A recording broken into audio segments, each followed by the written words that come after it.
Hey adventurers, welcome to the crew. I'm Sea Lord Agenda, and this is my Let's Play of Pillars of Eternity. In the last episode, we talked to the Anamfatha and did a bunch of shopping, and we're now going to continue exploring Hearthsong and then head into the other districts of Twin Elms. So now let's see what's up here.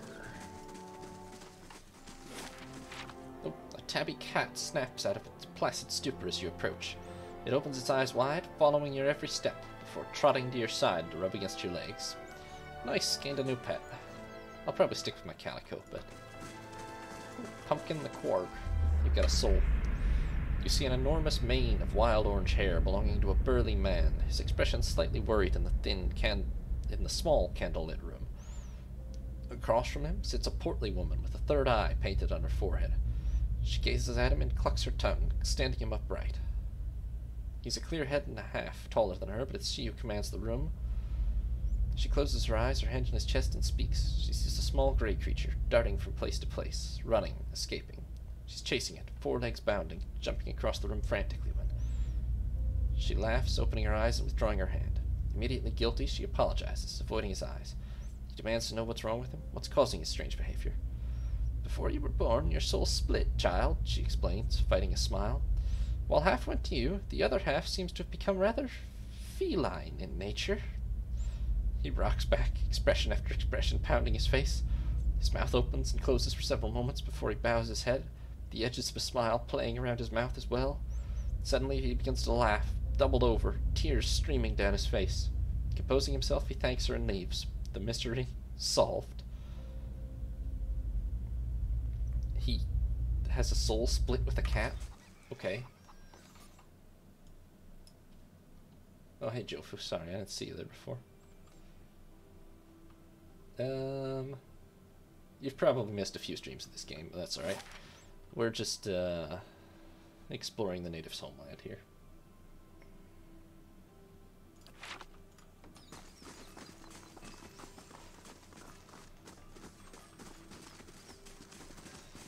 What's this? The pedestal's shadow creeps around the dais.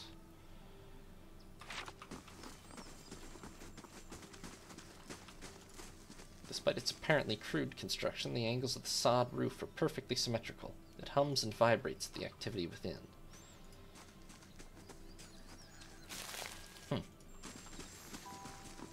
I don't have the answer for that one. Okay, two houses here. No idea which one's which. I'm going into this one.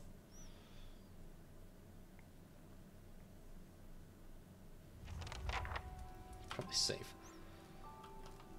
Okay, you're Larhy, you're the scammer. Spread across a lumpy pallet of straw, the hide blankets are surprisingly soft.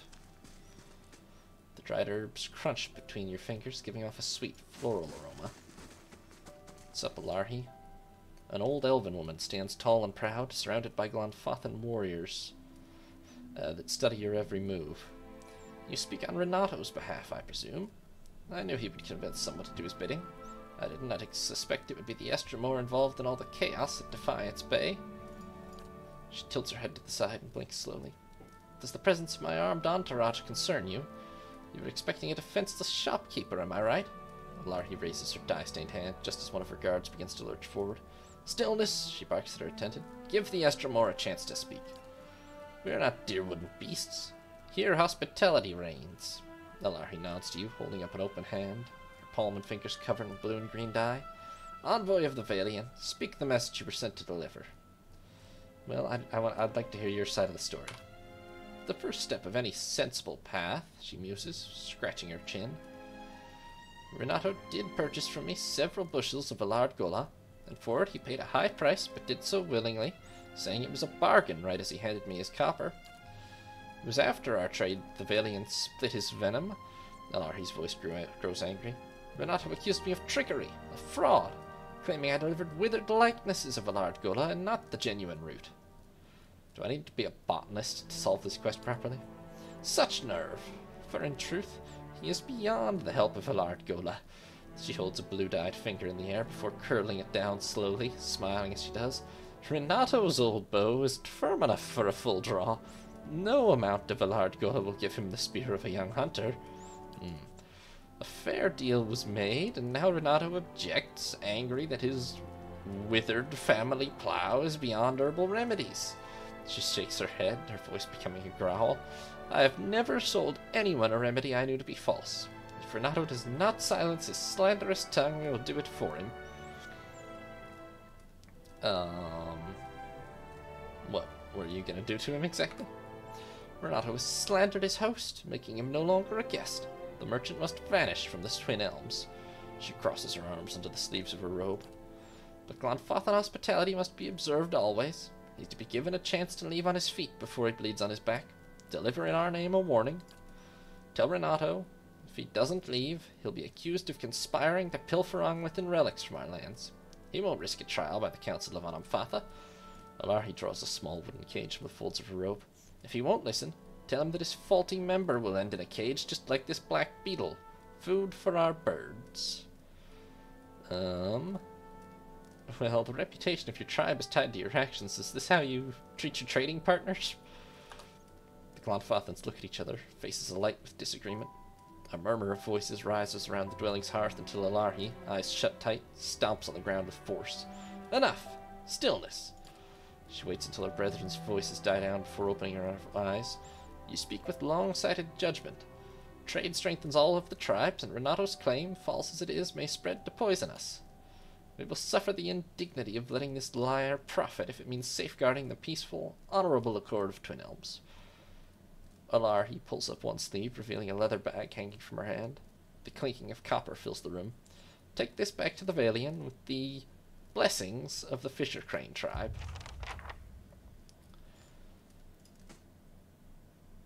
So, apparently he's so impotent that the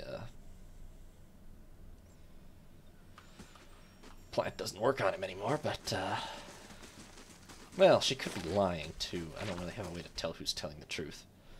It seems I figured out he gets a refund and fucks off. Best for everyone. Seeds and husks have been scattered across the floor. The edge of the shelf is daubed with bird lime. Many blessings, traveler. I'm Lindsay, healer and guide. What brings you here? There's a songbird? I don't see it. But does it have a name? Well, he does, she blushes. But I ought not to have let my friend's daughter name him. The name is long and rather silly. The short version is Beaker. She rolls her eyes and smiles. The next bird I have will be named after an Anamfath. Tell me about yourself. The locals have called me a wise woman. A term of respect, I'm sure, but it makes me feel my years. I'm an herbalist and healer. I spend most of my time caring for the ill, helping with the delivery of children, and making remedies for those in pain. Okay. I guess I don't really have any business with you at the moment. Builder's wisdom to you. Maybe I'll have to come back later for a healer.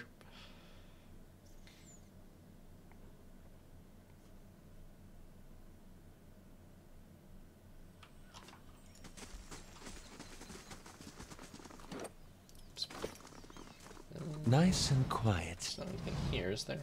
Not really. Although, is it some kind of... Is it a clock? It could be like a sundial, I mean.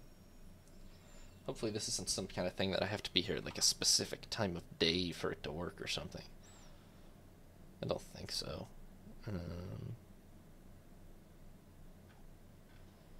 Alright, so I think that's all I got in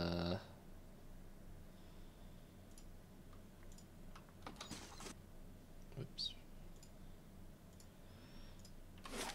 In Hearthsong, right? Yeah. So let's move on. Oh, hello. Guard. The guard places his spear between you and the path that leads beyond the gates. Still, Estramore, the rest of the city is forbidden except by order of one of the Anamfatha. Trespassing in Twin Elms is punishable by death. I come to seek the cornerstone with the blessing of the guided compass. The guard scowls and looks at his companion, who nods back. He turns to you again, his knuckles whitening around the shaft of his spear. Always too cozy with the Estramorn. Go then, and mind your step around the sacred stones. Alright, Marina. So we can get to Old Song or Elms Reach. I guess Elms Reach makes more sense. Let's go there.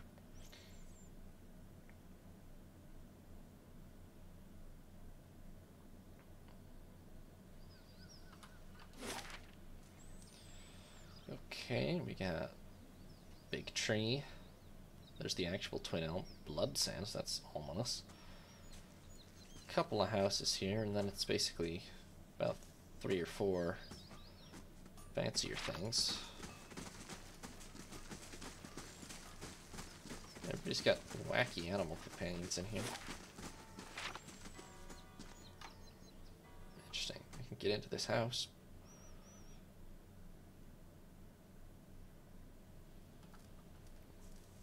Pretty big on the inside.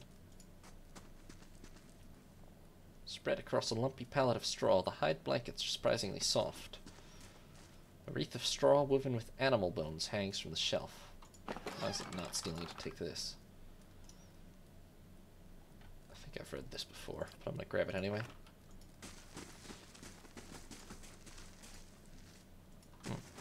Okay, nothing to say to these two really.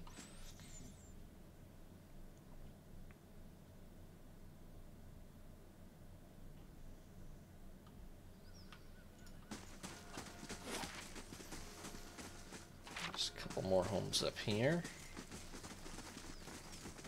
Old Song is over this way.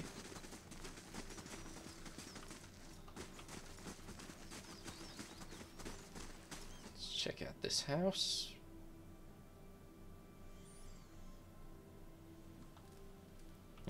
Empty. Booze. Carol Golan. Camping supplies that I can't actually loot. This that I can't click on for some reason. Looks like some sort of stag antler collection or something, possibly. I'm here. Yeah, I can't actually get close enough to it to select it, which is unhelpful. Yes?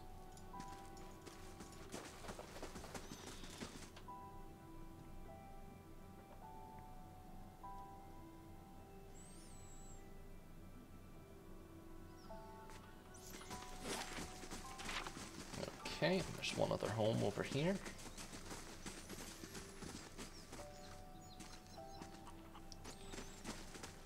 Yeah, somebody attacked the place. Probably Theos, I'm guessing.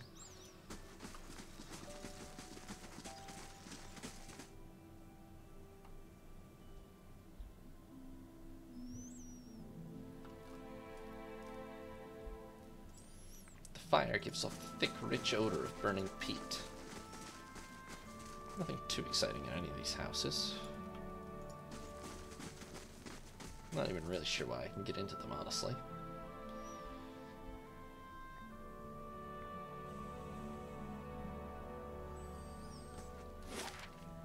Okay,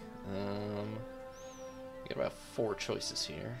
I guess let's go check out the Hall of Warriors. I feel like they're not gonna like us much there, but well.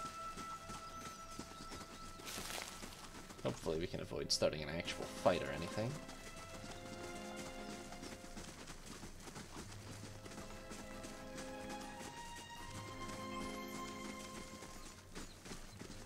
Plenty of warriors.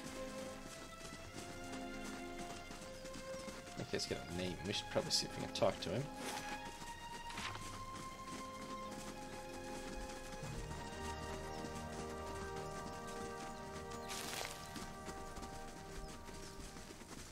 Certainly very good at animal taming here.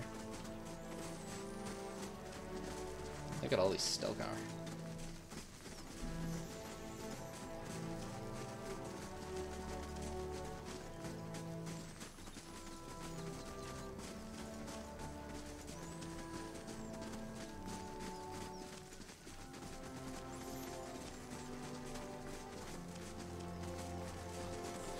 Okay, what's your deal? Okay. Got no deal. But everyone's very impressed by Arthwin.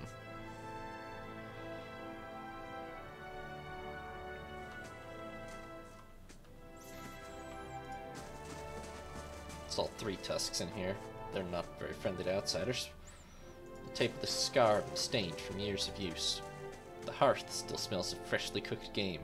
Grease spatters the blackened bricks. I could open these chests, but it would be stealing, so leave it.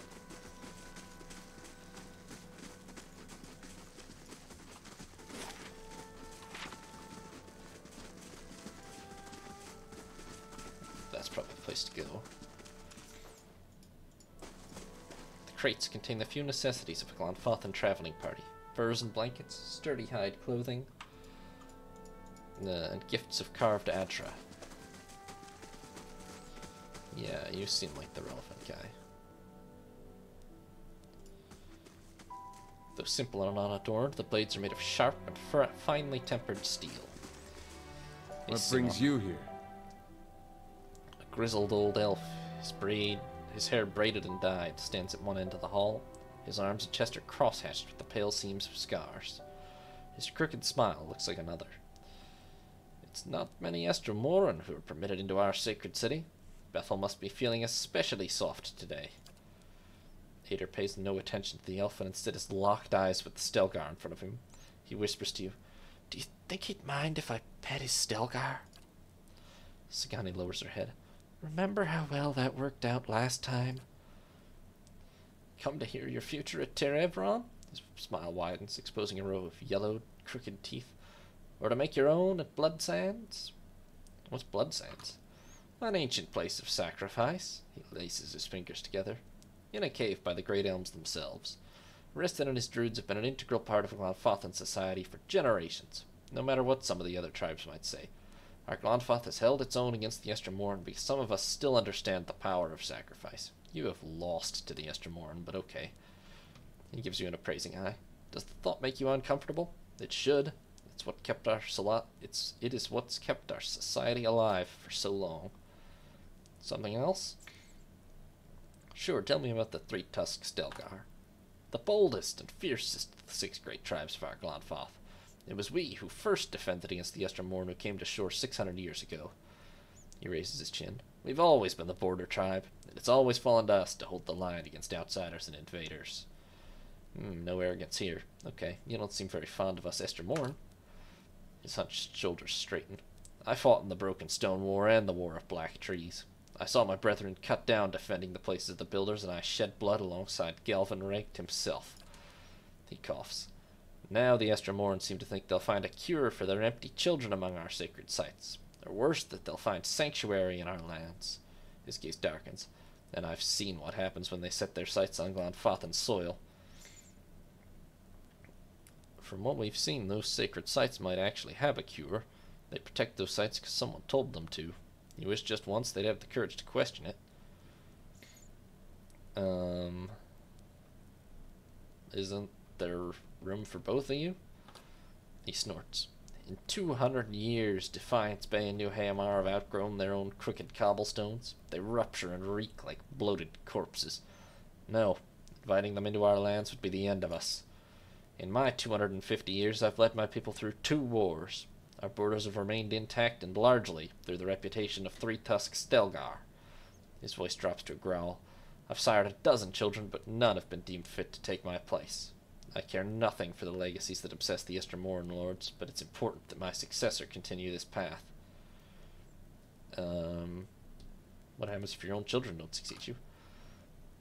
"Ordinarily, the Rio would turn to others in my tribe, to clan heads and their families.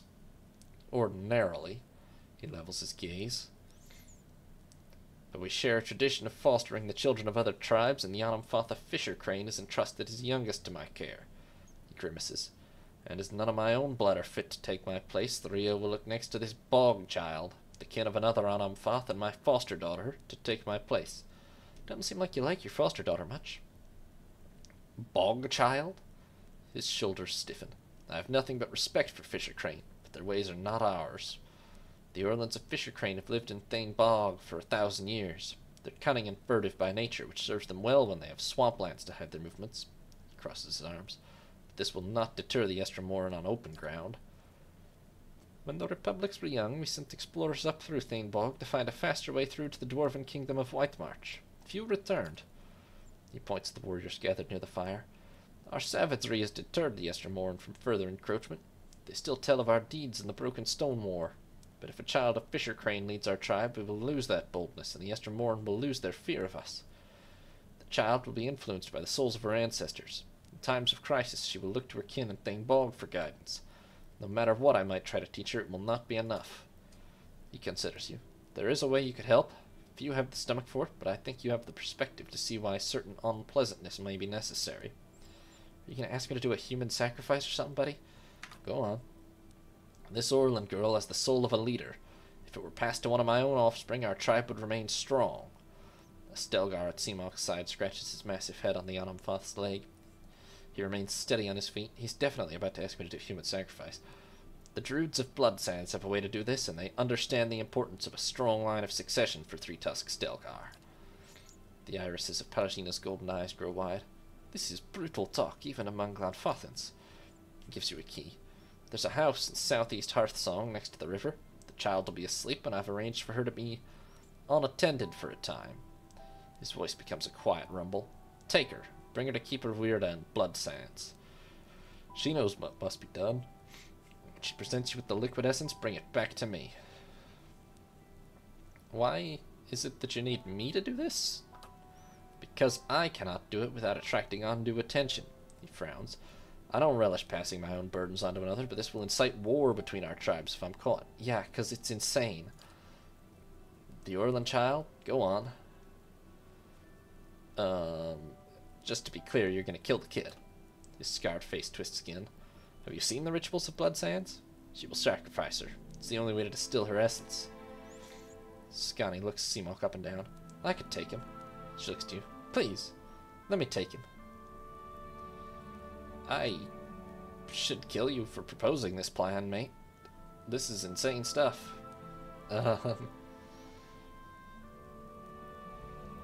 My only question, honestly, is if killing him will, like, irrevocably damage my relationship with Twin Elms. But I'd kinda like to kill him. Let's see here.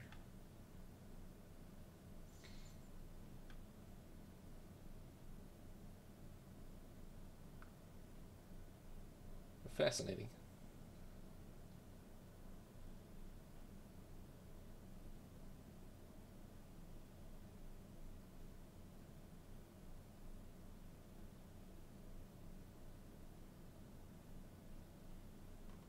Okay.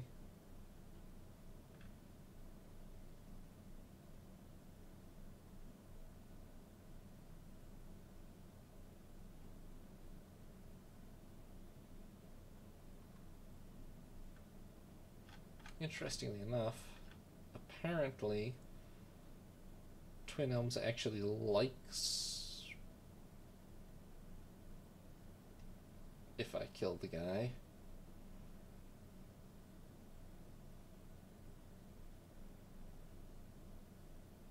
Although theoretically there's more peaceful ways to handle this, but we'll see. Yeah, I'm not going to do this, Simoc. I do not relish the deed, but 2 centuries of leadership have taught me that all things bear a cost. He nods once. Consider it well, Estermore. I'm not above rewarding those who are of service. What do you do here? As Anamfoth of Three-Tusked Stelgar, I guide our tribe in all matters. Looks to the main room of the hut where others have gathered. I'm in Twin Elms to confer with some of the other Anamfotha about the Unulfin, your Hollowborn. We only have such births here on occasion, but it's made us more vigilant about our neighbors. One Stelgar stretches, flexing its claws. Simoc's eyes narrow. There are some of us who believe your Unulfin to be a punishment for the defilement of the Builder's sites. Others say it's a plague carried by the Estermoran. All answers to fit their hatred. There's no reason to believe a word of it is true. Okay, goodbye. I am not killing this kid for him, but there are alternatives, I think. Uyaris, a young man approaches you with a swift and purposeful stride. While you've never met him before, he has the same stern, wild look as Simoc. He doesn't speak until he's right next to you. When he does, his voice is quiet. Wait, I saw you speaking with my father. What's this about? He glances back at the room with Simoc. He's asked you to sacrifice Vela, hasn't he? He grits his teeth. Maybe he's right about three-tusked Stelgar growing weak. But if this is the price of strength, it isn't worth it. The tribes have survived this long because we've stuck together. Yeah, it does seem like if a word of his plot ever leaked out, it would cause a civil war within the Glanfathans, surely. Like, every other tribe would hate that concept. A voice of reason. It's a wonder Simoc didn't feed him to his Stelgars. Yeah, I would never hurt the child, don't worry. He sighs. You did not seem like one who would, but my father will find someone who will. He doesn't give up on an idea easily. He sighs. But there may be a way to stop him. He frowns. There's an herbalist among the Ovates of the Golden Grove. Bleda, that's her name. They all gather southeast of here by the river. She could brew a poison. Simoc wouldn't know the difference until it's too late. There's the family resemblance. Okay. Why can't we return the child to her birth parents? It's complicated. A child sent to be fostered by another tribe isn't allowed to return. Unfortunately, explaining that we're shielding her from my father would make matters much worse for both tribes. He tugs at a thin braid. Yeah, that sounds like it would also cause a civil war. Let me guess, if he dies, you're next in line? It's not like that. The Rio have already determined that my soul isn't strong enough. Whoever follows my father, it won't be me. Okay, so you want me to off him? No, but it's better than allowing him to murder this child. Well, there is an easier way to kill him. His warriors would surround you in no time. Besides, it's simplest if this happens quietly. Alright, I'll poison him. With another glance at Simoc's chamber, he backs toward the door. Like I said, you'll find Bleda in the Golden Grove. Good luck.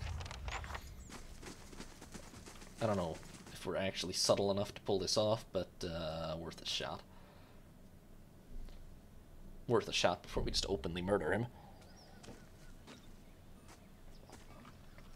At least with that guy here, we know we have some allies within Stelgar, so we're not necessarily just going to be hated by all of Clonfathan society if we attack him. There's the Golden Grove, so that's conveniently nearby. Apparently there's human sacrifice druids in the Blood Sands. And then there's some seers or something in the Twin Elms. You feel earned by trust. Why do you continue to support Arona? The High Ovate has tended to the ground for centuries, and now abandons it to journey away from Twin Elms much too often. Still here. Nothing new to report. I don't know why the thing was there. Yes, okay, so these are like druids or something here. There's Bleda. We'll talk to him in a second. See what else is around. Golden leaves flash and shine as they fall from the trees. Who are you, Temiruin? Alright, let's talk to Bleda, I guess. Many blessings, traveler. The elf holds chipped wooden pipe. The sweet smoke wafting from the bowl makes you dizzy. Welcome, Estromore. I've got herbs and potions for sale. Looking for something to ease your travels, or something to make them more interesting? When she grins, you see her teeth and gums are stained brown. White leaf. Nice way to spend an afternoon, and the following night, and most of the next day. I hear you can make certain poisons? She takes a deep draw on her pipe. Poisons? I only deal in tonics that heal and enlighten. She exhales a puff of smoke. Of course, many beneficial substances can be harmful when taken in great quantities, but that's just Wereth's way of keeping all things in balance. Really? What kind of substances? She leans against the winding tree trunk and ticks the atoms off on her fingers. Oh, there's plenty. Concentrated Kerogolin, undistilled spider venom, rotten blood moss extract, cave coral mixed with skein bone. Well, gee, I don't know. Give me some undistilled spider venom. She stops counting and scratches her head.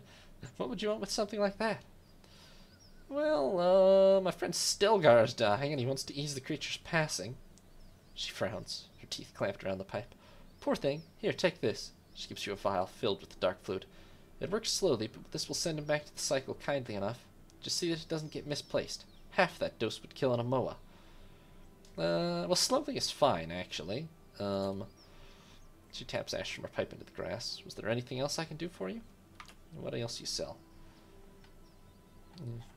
Potions and ingredients and such. Ooh, a tiny sporling. Is this a pet? Yes. Purchasing. Despite its off-putting toothy maw and dead eyes, this little sporling is oddly affectionate for a fungal mass. It waddles after you with unexpected speed. When did I get this beetle? Gleams like a gem. Its manifold segmented legs tap rapidly along as it struggles to keep pace. Where did I acquire the beetle? The tabby is nice. It's named Pumpkin. Oh, it is the soul, other half of the soul of that guy whose soul we read. That's actually hilarious. Okay. Tamirin? Hail, Estremor. Though his eyes are closed and his posture still, the man before you keeps his head aimed at you as if carefully following your movements. Hail to you. May your time in the Golden Grove be enriching. If you're in need of services, he says, his eyes still closed, speak with Bleda. She'll see to your concerns. What can you tell me about the Golden Grove? We are naturalists, philosophers, herbalists, and teachers. The Ovates of the Golden Grove know that true wisdom comes from the study of the natural order. We endeavor to teach others to explore the world for themselves. Okay, farewell. The bark feels warm. The roots almost seem to twine around your hand. Quite a few druids here. Or Ovates, but I think they're basically druids. Golden leaves flash and shine as they fall from the trees. Okay, up onto this platform thing then.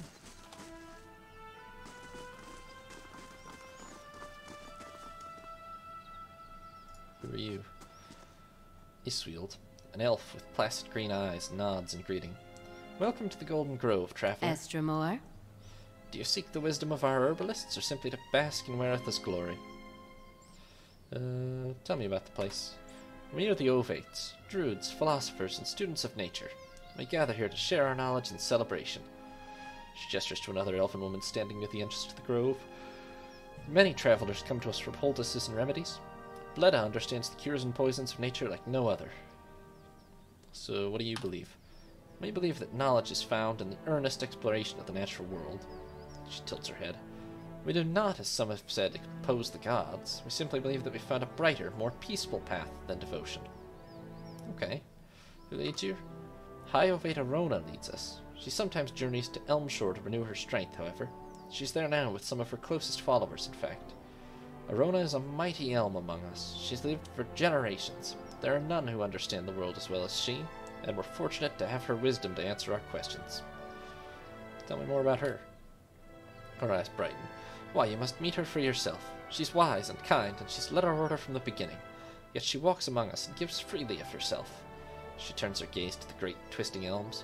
That is what so many of us cherish about her. She's present among us in a way that the gods never are. I see.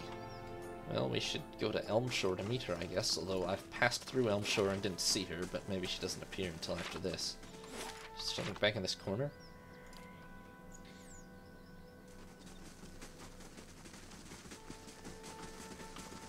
No, not really. It's just way out. Okay, well, we have the poison. Let's go back to him. See if we can get him to drink it, or poison him with it somehow.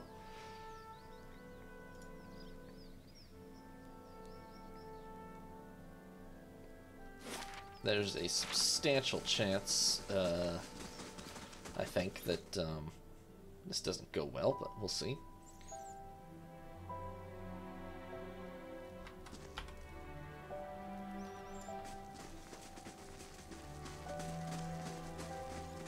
Sup, Simoc?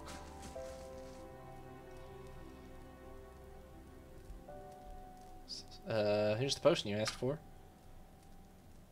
He looks from the file in your hand back to you. Something's wrong. His eyes narrow. What are you trying to give me? Well, that was fast. You're just being paranoid because you're nervous about the deed. It's natural. He reaches out with a hand gnarled by age and battle. He clutches the vial close to one faded blue eye. To my tribe's salvation. He drains the vial in one long gulp. He swallows, and after sputtering for several seconds, he glares at you. His breath sounds ragged and wet. You poisoned me! He begins to raise his hand to the warriors in the other room. Wait, wasn't he supposed to give the vial to one of his sons or something anyway? Maybe he was gonna pass it on to them or something? Yeah, this is obviously not going to be convincing. Clearly I needed one of these two, so might as well admit it. Yeah, that was poison. He rushes at you with a cry of rage. Oh, hell. This is gonna be a lot of hassles. Welp. Palagina, why don't you... Flames of Devotion. You think maybe he's weakened by the poison? We can hope. Scotty, you hunters mark him. Ader is gonna need to hold the door. Everyone else should probably try to cram their way inside. Well, the quest is not really very complete, but okay. Aloth? Why don't you blind everyone there, actually? That could be handy. I will try to cast this, because it should actually hit a lot of people as they come over here. It did, but there's a lot of them. And Kana is kind of dying, partially because I just hit him with a freezing spell. Okay, we have no idea how tough Simoc is.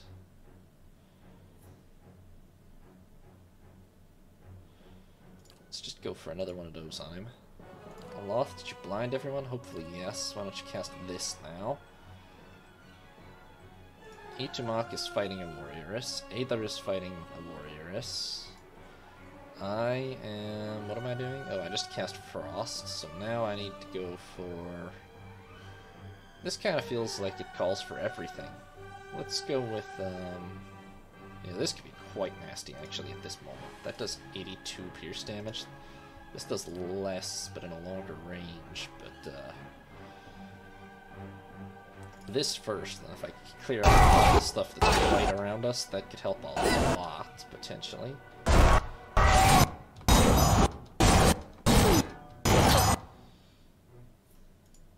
We are getting pretty heavily mobbed. Aloth, another one of these aimed at him.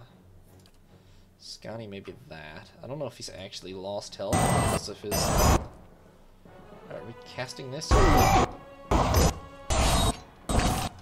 don't really feel like we are. Successfully. What seems to be going on?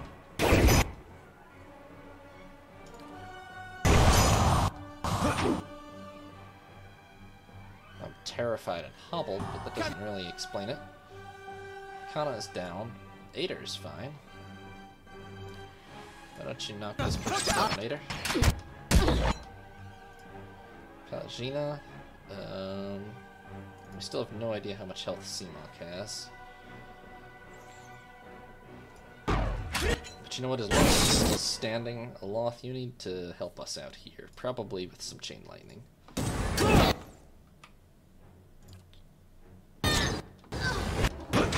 Why am I not... Oh, I finally did cast, okay. Then let's go for Death Ray.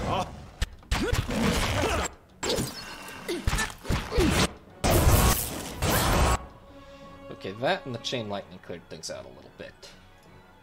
Palagina, you need to heal. Actually, this probably does more, right? Heal yourself with lay on hands. Scotty, how are you? Not great, you're getting stabbed. Probably... Ichimak doesn't need healing, actually. Go for that. Aloth, good use of chain lightning. Use it again.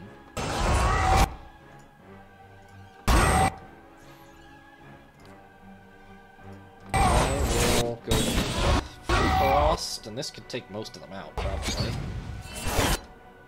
Well, I think it only took one out outright. Definitely slowed them down some.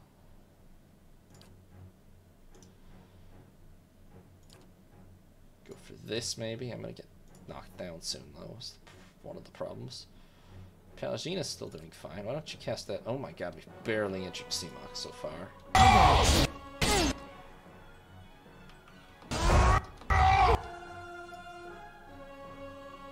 Ader needs to get over here. Cover. What did I even just cast? It kind of worked. But I'm definitely about to be down. I will try to use this, but I don't think it's gonna work. Aloth, that'll hit everybody, huh? Get a little bit closer and then cast this. It hit the Stelgar harder than it hit Simoc, but anything helps. Alright, hit Simoc with another one of these. I am down. Palagina is badly hurt. Cast Lay on Hands on yourself again. Skani is winning this fight, actually, kind of, but not handily.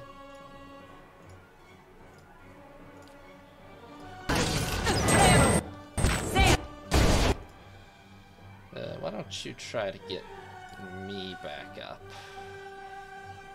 Palagina, where am I?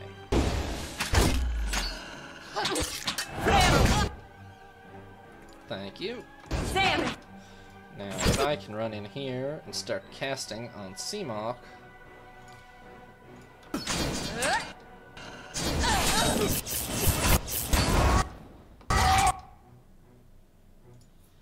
We should be alright. Yeah, you need to heal Edamoc.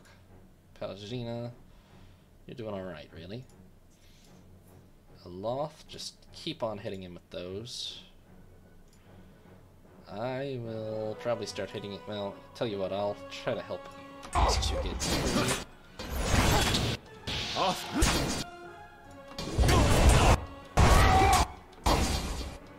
Okay, it's just Simoc now. We've got this. Oh,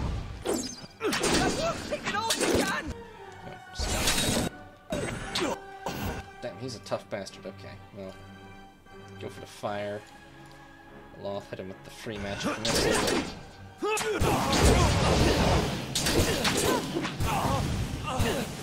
Careful!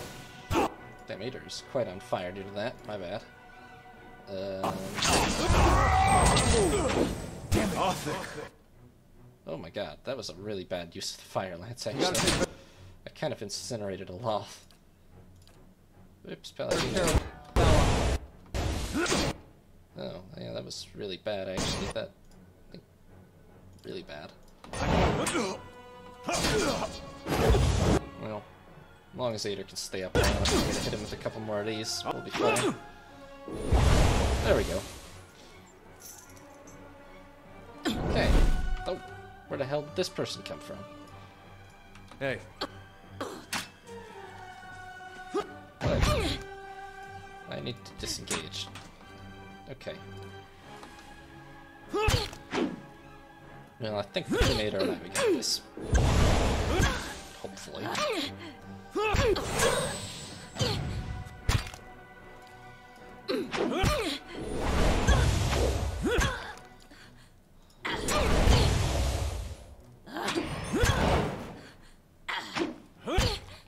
Honestly, Ader's probably got this on his own, but... There we are. Are we out of combat? Yes. Okay, fantastic. This seems like it could cause a problem. I just killed, like, a lot of Glonfothans. Stilgar teeth. Not much money. And the Clef. Exceptional. Converts crits to hits. That's pretty nice. This impressively large shield boasts a relief of Dev Clef. An important Glonfothan landmark, Dev Clef was the site of a brutal battle between the Glonfothans and Deerwoodens during the tumultuous period before the 10 Years' treaties were signed. The crags and caves along the cliffs provided the Glonfothans with plentiful cover from which to stage their attacks against Deerwooden forces, allowing them to duck out of sight the moment a threat emerged. Given this natural advantage, the Glonfothans succeeded in driving the Deerwoodens from the region. Is that better than Ader's current shield? Yes, he has a medium shield, which does have preservation and exceptional, but this thing will be more... where'd it go? Is it in the chest? No, there's the larder door. Ah, here it is, yep. I do think this is better, yeah. Obviously it will cost him more accuracy, but it does have safeguarding and it's more deflections, so yeah, take it. Pretty much a pure tank, so still stealing to take anything in here, huh? Certainly. Except everyone's weapons and armor.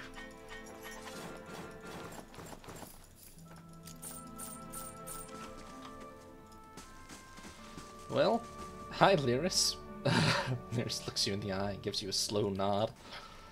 Buddy, I think we're beyond that. If I'd just poisoned him maybe, but half your clan is dead on the floor over there. This did not really come off as a subtle plot, but okay. Nobody out here knows, so I guess theirs will just say something to cover for us. Hopefully. Thanks for watching, adventurers. New parts will be up every other day, or you can watch live on Twitch. If you did enjoy the video, consider leaving a like or subscribing. Have a nice day, adventurers. This is Sea Lord Janda, signing off.